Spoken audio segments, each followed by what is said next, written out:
कुरुक्षेत्रे संवेता युयुत्सवः मामका पांडवाश्चैव किं कुर्वत् संजय। अर्थात हे संजय, युद्ध की इच्छा से एकत्र हुए मेरे और पांडव के पुत्र युद्ध भूमि में क्या कर रहे हैं।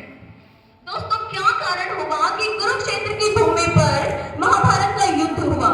क्या कारण होगा कि भगवान श्री कृष्ण ने अर्जुन को युद्ध के ठीक पहले श्रीमद् भगवद गीता का ज्ञान दिया?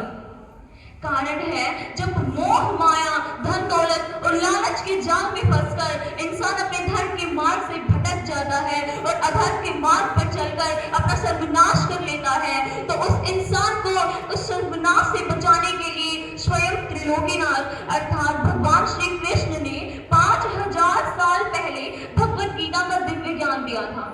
दोस्तों, मन तो सबके पास होता है, परंतु मनोबल हमें केवल श्रीमद् भगवद गीता से ही मिलता है। और मन में ये धारणा होनी चाहिए कि अंतिम जीत मेरी होगी, ये निश्चित परिणाम है और उसको कौन हरा सकता है जिसके साथ स्वयं श्री कृष्ण भगवान हैं।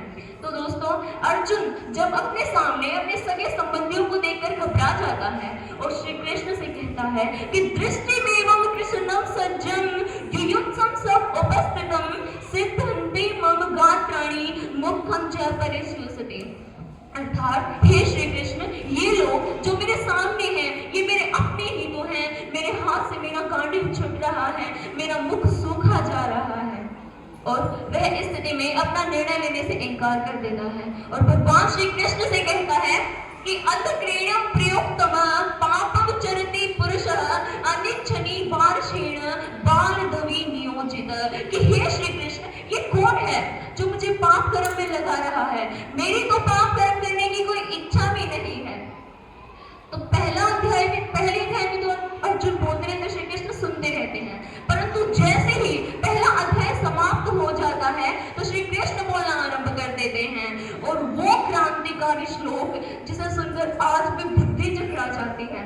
क्या कहते हैं श्री कृष्ण कि क्लेलभ्यम नैसंगम पार्थ नेत्रित सुपोहित शूद्रम हृदय दौर्बल्यम व्यक्तिगोत्तिष्ठ परंतप। कि हे अर्जुन, ये जो तुम दुर्बलता दिखा रहे हो ना, ये तुम पे शोभा नहीं देती। अपने इस दुर्बलता को छोड़कर अपने धर्म के लिए, अपने राष्ट्र के लिए उठ खड़े हो। क्यों भगवद गीता में अर्जुन प्रश्न करते रहे, श्री कृष्ण उत्तर देते रहे? क्योंकि श्री कृष्ण चाहते थे कि युद्ध से पहले अर्जुन के मन में कोई भी संशय न रहे। हम जो भी काम करते हैं उसको लेकर हमारे मन में कोई संशय नहीं होना चाहिए। और इसी विश्वास के कारण अपने इसी बिलीव सिस्टम के कारण वाराणसी की सोनम पटेल महज 8 साल की है, श्रीमद् भगवद गीता का हर एक श्लोक कंठस्थ याद है। उन्हें जो श्लोक याद है उसे ये भी पता है कि कौन सा श्लोक किस अध्याय से लिया गया है।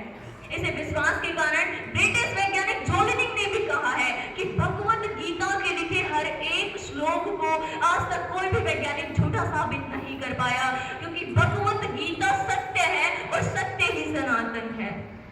भगवद गीता के ज्ञान के कारण ही तो चीन की एक यूनिवर्सिटी ने इसे प्रॉब्लम सॉल्विंग मैनुअल माना है और इसे एक विषय के रूप में पढ़ाया जाता है। क्यों? क्योंकि पूरी दुनिया में मैनेजमेंट के जो कॉन्सेप्ट है ना, वो भगवान श्री कृष्ण भगवद गीता में पहले ही दे चुके हैं। बल्कि मैं तो कहूंगी कि कोर्ट से गीता हटा दीजिए और कोर्स में गीता लाइए। यकीन मानिए, देश प्रदेश तेरा मेरा सब सुधर जाएगा। और जब दुर्योधन युद्ध से ठीक पहले भगवान श्री कृष्ण से पूरी नारायण सेना मांग लेते हैं, तो भगवान श्री कृष्ण अर्जुन पर व्यंग्य करते हुए कहते हैं कि हार निश्चित है तेरी, क्यों होता है तू उदास? अरे हार निश्चित है तेरी, क्यों होता है तू उदास?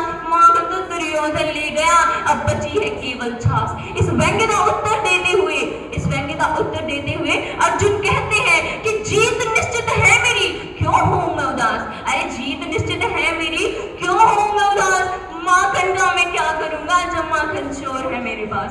अंत में समय की सीमा को ध्यान में रखते हुए मैं कहना चाहूंगी कि बिन चले प्रभूति नहीं, बिन चले अनुभूति नहीं,